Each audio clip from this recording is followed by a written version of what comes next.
సాధారణంగా ఓ చిత్రాన్ని star image ఉండే హీరోలు చేస్తే వచ్చే కిక్కు మైలేజే వేరు. అందులో ఓ సమస్యని గురించి చర్చించి మెసేజ్ ఇచ్చినప్పుడు అది సామాన్యులకు కూడా కలకాలం గుర్తుండిపోతుంది. అదే సమస్యపై మరో స్టార్ చిత్రం చేస్తే దానికి కాపీ అనే ముద్ర పడటం గ్యారంటీ.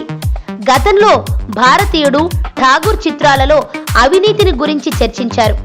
ఆయా చిత్రాలను ఇప్పటికీ ప్రేక్షకులు మర్చిపోలేదు.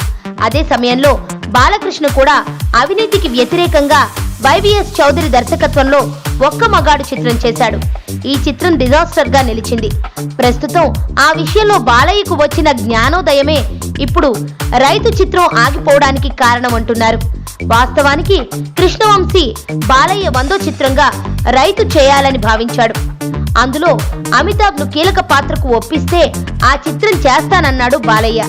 అదే అమితాబ్ అప్పుడే ఆ చిత్రంలో నటించడానికి ఓకే చెప్పి ఉంటే బాలయ్య 100వ చిత్రం గౌతమి పుత్ర స్థానంలో రైతు తెరకెక్కి ఉండేది. అదే జరిగి ఉంటే ఈ ఏడాది సంక్రాంతికి చిరు, బాలయ్యలు ఇద్దరు రైతు సమస్యలపైనే చిత్రాలు చేసి పోటీ పడేవారు. కానీ బాలయ్య గౌతమి చేయడం, చిరు ఖైదీ చేయడం జరిగింది. కత్తికి రీమేకే అయినప్పటికీ ఖైదీ చిత్రం మంచి విజయం సాధించింది.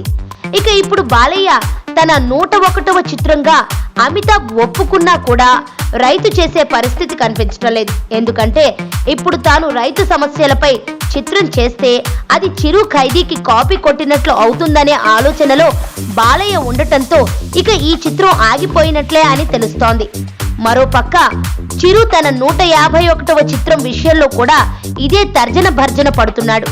ఆయన డ్రీమ్ ప్రాజెక్ట్ ఉయ్యాలవాడ నరసింహారెడ్డిని 151వ చిత్రంగా చేయాలని భావించాడు. ఈ చిత్రానికి సంబంధించిన స్క్రిప్ట్ కూడా రెడీ అయింది. కానీ ఇప్పుడు మరోసారి తెలుగువాడి పౌరుషాన్ని చూపిస్తూ చారిత్రక కథ అయిన ఉయ్యాలవాడ నరసింహారెడ్డి చేస్తే అది బాలయ్య గౌతమి పుత్రతో పోల్చి చూడటం ఖాయం. అందుకే ప్రస్తుతం ఈ ఇద్దరు తమ మనోభిప్రాయాలను మార్చుకున్నారని గుసగుసలు వినిపిస్తున్నాయి.